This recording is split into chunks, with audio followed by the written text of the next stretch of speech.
Et salut tout le monde, on se retrouve dans une toute nouvelle vidéo critique sur le film Demon Slayer, le train de l'infini, que pour ma part j'ai surkiffé. Petit disclaimer avant que la vidéo commence, bien évidemment cette vidéo contient des spoils sur la série et le film, ça paraît logique, bref. J'arrête de côté et je vous laisse avec la vidéo. Bon visionnage. Mais avant, je vais vous parler un tout petit peu de la saison 1 du coup. Autant de faire une pierre deux coups, bien évidemment. La saison 1, je l'ai pas fumé, je l'ai pas regardé très vite. Mais quand même, sur la fin, pour le coup, les 6 derniers épisodes, je les ai regardés quasiment à la chaîne. C'était juste incroyable. Une très bonne saison 1 que j'ai vraiment beaucoup aimé. Une très bonne histoire, les très bons personnages, j'adore surtout Inosuke, j'adore ce perso, et puis surtout il y a une histoire méga captivante je trouve. Après bon, chacun aura son avis, hein. Je fais cette vidéo, c'est mon avis et vous avez totalement le droit d'en avoir un autre, et si c'est le cas, je vous invite à le mettre dans le commentaire. Ça pourrait être plutôt cool d'en débattre ensemble. Bon, je vais essayer de faire un petit peu dans l'ordre de ce qui se passe du coup dans le film, ça sera beaucoup plus simple. Donc au début c'est clairement du coup la suite directe à l'épisode 26 de la saison 1 de Demon Slayer, ce qui est plutôt cool parce que comme ça c'est vraiment on enchaîne direct. Enfin on a d'abord une petite scène mais je la trouve pas méga intéressante, enfin pas plus que ça pour l'instant du moins. Du coup on a le maître des piliers où il se balade dans le cimetière de tous les piliers et de tous les profondeurs je suppose. Bref, je vois pas cette scène non plus méga intéressante, je ne me rappelle plus exactement ce qu'il dit, mais bref, c'est pas bien grave. Et puis ensuite du coup on a la scène de la nuit, ou alors c'est dans l'inverse, je sais plus exactement, mais ça n'a pas vraiment d'importance. Mais dans tous les cas, c'est plutôt cool que ça commence du coup par la fin de l'épisode 26. Et puis ensuite, on a du coup, il s'installe dans le train, il n'y a rien de sensationnel à part Inosuke, que j'adore, qui est drôle, on va pas se le cacher, il est drôle, et bon, qui attaque déjà le train, et en plus que c'est bel et bien le démon. C'est assez cool. Bon, après on peut se demander si c'est véritablement il a véritablement senti que le train était le démon, ou alors si c'est juste parce qu'il a pas vu le train de sa vie. Mais bon, j'obtiendrai plus pour la première. Et du coup après ils vont rencontrer du coup ils vont rejoindre un Goku qui est une scène plutôt drôle, vraiment. Où il fait que manger tout, etc. Il fait que excellent tout, etc. C'est une scène que j'aime plutôt pas mal. Et du coup, après, là c'est. Enfin, toute la première partie du film, elle est vraiment drôle, je trouve. Du coup, avec Rengoku et Tanjiro, qui du coup, Tanjiro discute avec Rengoku, mais sauf que Rengoku le regarde pas. Je trouve ça des scènes juste excellentes. Bon, après, je vais pas plus m'attarder sur toute cette partie où ils discutent ensemble. Mais ce qu'on retient de cette scène, c'est que Rengoku aurait dû prendre Tanjiro, Inosuke et Zenitsu en tant que disciples, ce qui du coup ne se fera pas bien évidemment. Bon, ensuite un truc, donc ça c'est très vite où du coup Rengoku décapite deux démons extrêmement vite, ce qui du coup est des scènes plutôt stylées. Avant de passer au moment où du coup ils sont tous, les 200 passagers sont en train de dormir, on a du coup celui qui s'occupe des tickets tout simplement, le contrôleur du train. Je le trouvais très louche hein, quand il est allé faire les tickets de Tanjiro et tous les autres. Je le trouvais assez bizarre, et je me demandais si c'était pas lui le démon, mais en même temps je me disais si c'est le démon, c'est bizarre qu'il soit enfin que Rengoku, Tanjiro, Inosuke et Zenitsu n'aient toujours pas réagi et l'avoir combattu du moins. Du coup je me suis dit c'est pas un démon, mais il est quand même louche. Passons vite fait au rêve. Du coup on commence avec le rêve de Tanjiro, qui est pas méga surprenant. Si on savait qu'ils allaient être endormis dans un rêve, ou bref, où c'était ce qu'ils voulaient vivre, c'était pas bien compliqué à le deviner, je pense, hein. Du coup qui revoit toute sa famille, du moins sauf son père, bien évidemment. Et ça j'ai vraiment envie de savoir qu'est-ce qui est devenu son père. Parce que je veux en savoir plus sur son père, mais pour ça je ne me fais aucune inquiétude, je suis sûr qu'on le saura. Ensuite passons au rêve de Zenitsu, qui est très drôle mais qui était également très facile à deviner en soi. Si on... Voilà, je ne l'ai pas deviné parce que j'étais captivé par le film, donc j'ai pas vraiment le temps de penser à des théories, mais Dans tous les cas, c'était aussi un rêve qui était pas très compliqué à deviner. Du coup, son rêve c'est avec Nezuko, etc. Donc ça c'est plutôt cool. Et d'ailleurs, c'est plutôt cool qu'on entende la voix de Nezuko parce qu'on l'a quasiment pas entendu. Si je dis pas de bêtises, au début de l'anime, dans l'épisode 1, on l'a pas spécialement entendu. Bon, après, je m'en souviens pas parce que du coup, je savais pas que c'était Nezuko tout simplement, donc je m'en souviens pas exactement. Mais bon, on l'avait entendu de temps en temps, mais basiquement, on l'avait pas entendu longtemps. Donc là, c'était cool qu'on l'entendait un peu longtemps, vraiment quelques minutes. Et puis ensuite, le rêve que c'était plus compliqué à deviner, sincèrement, bon, à part celui de Rengoku, mais c'est un peu plus différent parce qu'on connaissait pas bien le personnage, mais du coup, celui d'Inosuke qui est totalement à son image. Enfin, c'est parfait pour Inosuke. Et par contre, ce qui est plutôt cool, c'est que c'est le seul des 4 rêves de nos profondeurs qui ressemble à la réalité du moment présent, du coup, avec le train de l'infini. Donc ça c'est plutôt cool, et qui du coup le train d'infini est bel et bien un monstre. Et c'est pas ça le plus drôle bien évidemment, c'est où on a Nezuko qui est en écureuil, un truc comme ça du moins. Et puis on a également Zenitsu et Tanjiro, je sais plus exactement, je sais pas exactement ce que c'est, comment ils sont habillés, tout à quoi ils ressemblent, je sais pas du tout ce que c'est, mais bref, dans tous les cas c'était très drôle, et ça me fait encore plus aimer le personnage d'Inosuke. Bref, c'était une scène vraiment, mais genre vraiment très drôle. Et enfin, le rêve de Rengoku, là c'était, je pense, le plus compliqué à deviner en soi avec celui d'Inosuke du coup, vu qu'on connaissait pas assez le personnage de Rengoku. Mais c'est plutôt cool parce que du coup ça permet de revenir un peu en soi sur son passé. Ensuite on a du coup avec les enfants qui essayent de détruire le... Je sais plus exactement ce que c'est, enfin bref, ils essayent de tuer les rêves de Rengoku, Inosuke, Zenitsu et Tanjiro. Je vais pas plus m'attarder que ça sur la partie des rêves et tout, parce que on n'apprend pas méga de choses, à part que quand même la scène où du coup Tanjiro abandonne en soi, même si du coup c'est que en rêve, toute sa famille, c'est assez triste, mais bon, pas autant que ce qui suit dans le film bien évidemment, mais voilà, après sinon de mémoire il n'y a pas non plus méga d'autres trucs à dire sur les rêves. En rapport avec les rêves, on a quand même la scène où Rengoku pas se réveille, mais du coup étrangle la fille qui est rentrée dans son rêve, ce qui montre toute la puissance de Rengoku. Bon, après également on a du coup on voit la première fois Nezuko dans le film, du moins, enfin si on compte pas le rêve bien évidemment, même si je crois que dans le rêve c'est après qu'on la revoit dans la réalité, du coup qui aide bien évidemment Tanjiro. D'ailleurs quand elle tape Tanjiro en pleine tête, c'est une scène plutôt cool, mais bon bref, je vais pas plus m'attarder sur cette scène, c'est plutôt cool et tout, et que Nezuko, sans elle, j'aurais été dans le mal.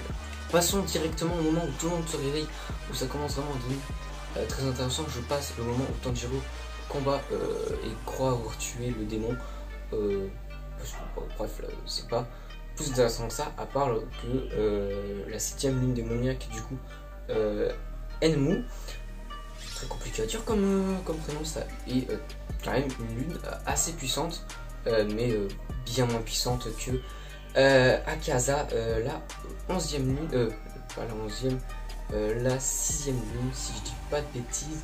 Je crois que c'est la 6ème lune, je suis pas sûr, à corriger. Du coup, au moment où tout le monde se réveille, du coup, on a en premier, si je dis pas de bêtises, Zenitsu, qui est juste beaucoup trop badass quand il dort, tout simplement. Parce que c'est clairement ça, c'est quand il s'évanouit, on va dire.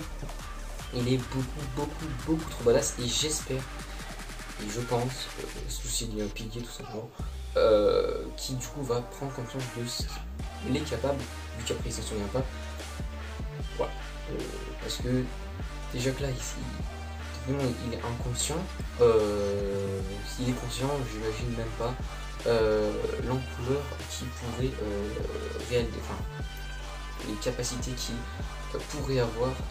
En plus il ne maîtrise qu'un mouvement, donc s'il les apprend tous, je pense que Zenitsu a un avenir plutôt badass. Toutes les petites scènes où on a du coup Zenitsu et Nezuko qui combattent ensemble, c'est plutôt beau, et Pour ma part, j'espère vraiment qu'ils vont finir ensemble tout simplement parce que je trouve qu'ils vont très bien ensemble. Du coup, on a, si je dis pas de bêtises, Inosuke du coup, qui du coup lui défonce le train direct. Donc ça c'est plutôt sympa. Bien Inosuke, ce perso que j'adore une fois encore. Et puis bien évidemment Rengoku qui, c'est encore plus badass, il traverse tout le train en une fraction de seconde et encore je suis gentil. Bref, il est tout simplement ultra badass et il défonce tout le monde quoi. Enfin le démon du monde et tout. Il tire tout le monde, bref. Dans tous les cas, extrêmement badass, bref. Ensuite du coup on va passer sur Inosuke et Tanjiro qui partent à l'avant du train pour du coup découper la tête de Enmu, la 7ème lune démoniaque qui c'est pas si facile que ça et bref je vais vous cacher que à partir de ce moment là où on a à peu près du moment où il se réveille plus ou moins, je n'ai pas quitté l'écran d'une seule seconde jusqu'à la fin, tellement que c'était captivant. Je n'ai pas raté une miette. Tanjiro, également la scène là où Tanjiro fait que se couper la tête en boucle, c'est très beau. Enfin, visuellement, c'est magnifique et les enchaînements de scènes, c'est juste sublime. Parce que sinon, c'est pas ouf parce que techniquement, il meurt des dizaines et des dizaines de fois, mais bon, après, c'est dans le rêve. Mais par contre, quand même, du coup, quand ils arrivent quand même à arriver à l'intérieur, je passe très vite parce que la vidéo va être trop longue, où ils arrivent à être juste au-dessus de la nuque de la lune démoniaque. Il a quand même failli se tuer et heureusement que Inosuke qui grâce à son frère lui n'était pas endormi à chaque fois, il ne croisait jamais le regard du démon, a sauvé Tanjiro, sauvé de la mort parce que Tanjiro allait se couper la tête. Ils arrivent à faire une belle technique, une double technique, une très belle scène, encore une fois, que belle scène décidément de ce film. Et d'ailleurs, juste petit avis sur le film global, je trouve ça cool qu'ils aient fait un film et non en série, enfin genre en épisode, parce que ça rend mieux que ce soit genre une sorte de long épisode, bon, un épisode de 2 heures, mais ça rend mieux, je pense, que ça aurait été en séparé je sais pas combien d'épisodes, mais bref, environ 6 épisodes. Passons ensuite, du coup, quand le train déraille tout simplement et quand on voit la mort de Enmu qui dure un peu longtemps, il dure un peu longtemps, mais bref, dans tous les cas, voilà. Et quand on croit que tout est réglé, moi j'étais en mode c'est déjà fini. Il était pas si puissant que ça, quoi, le démon était puissant, mais bon, il était pas si puissant que ça. Il a quand même réussi à mettre à terre Tanjiro, donc c'est déjà pas mal, mais je trouve ça un petit peu court tout simplement, et en plus surtout on n'avait pas beaucoup vu Rengoku en action basiquement, donc ça je trouve ça un petit peu cool. Et puis là on a l'apparition de Akaza. Ce sont tous des noms compliqués ces démons décidément. Du coup là je sais plus, on va la 5ème ou 6ème lune démoniaque, je sais pas du tout. Bref, une lune supérieure qui arrive, et là aussi j'ai pensé que c'était encore la fin. Je me suis dit, est-ce qu'ils vont rester sur ça? Là ça serait stylé, j'aimerais bien. Du coup il faudra attendre la saison 2. J'étais en mode, pourquoi pas, j'aimerais bien que ça se termine là, et en même temps j'étais en mode, ouais mais c'est trop court, enfin, il ne semblait pas que ça faisait 2 heures, j'ai pas regardé vu que j'étais trop captivé par le film, mais dans tous les cas ça s'est pas terminé. Et ensuite on a le grand combat final du film, Akaza, je vais y arriver à le retenir, contre Rengoku, où là c'est juste démentiel et on a du coup toute la puissance de Rengoku, enfin, même si du coup ça laisse à penser que potentiellement Rengoku n'a pas déchaîné toute sa puissance, même si je pense bien moyen avec la sorte de tornade qu'il a fait de feu là, c'était juste magnifique, c'était sublime. Bref, je vais pas non plus m'étaler parce que c'est un combat et en général dans les combats il n'y a pas non plus méga de choses à dire. Bref, dans tous les cas, ce combat était juste sublime, et bref, quand on croit que Rengoku meurt tout de suite, il déchaîne toute sa puissance, et du coup la sorte de tornade, je vais appeler ça comme ça, c'est plus simple. Et j'ai bien cru que la lune démoniaque allait mourir, et je pense que ça aurait été plutôt pas mal, enfin ça aurait fait une fin encore plus belle pour Rengoku en soi, parce que sur toute la dernière partie du film, du coup sur la mort de Rengoku, c'est assez joli, et je trouve que c'est une belle mort pour Rengoku, même si on connaît pas assez le personnage. Mais quand même j'étais assez triste de le voir mourir, parce que je commençais à vraiment beaucoup apprécier ce personnage. Et puis surtout ça allait être le maître de Tanjiro, Inosuke et Zenitsu, et j'aurais kiffé voir Rengoku entraîner ces trois là. Ça aurait pu donner des moments plutôt cool. Bref, dans tous les cas, je vais pas plus m'attarder, même si, petit truc que je me suis dit, mais en même temps, enfin vraiment j'étais en mode, est-ce que ça va être le cas? Et en même temps je suis en mode, non c'est pas possible. C'est quand Tanjiro lance son katana dans le démon qui est en train de fuir tout simplement. C'est, j'ai vraiment cru qu'il allait le décapiter, même si en même temps j'étais en mode, mais c'est pas possible que la lame arrive à trancher son cou juste en la lançant. Mais bon, passons. Et bon, le truc que je me suis dit également, dès que j'ai vu la scène avec du coup Tanjiro qui lance sa lame dans le démon, j'ai directement pensé au forgeron.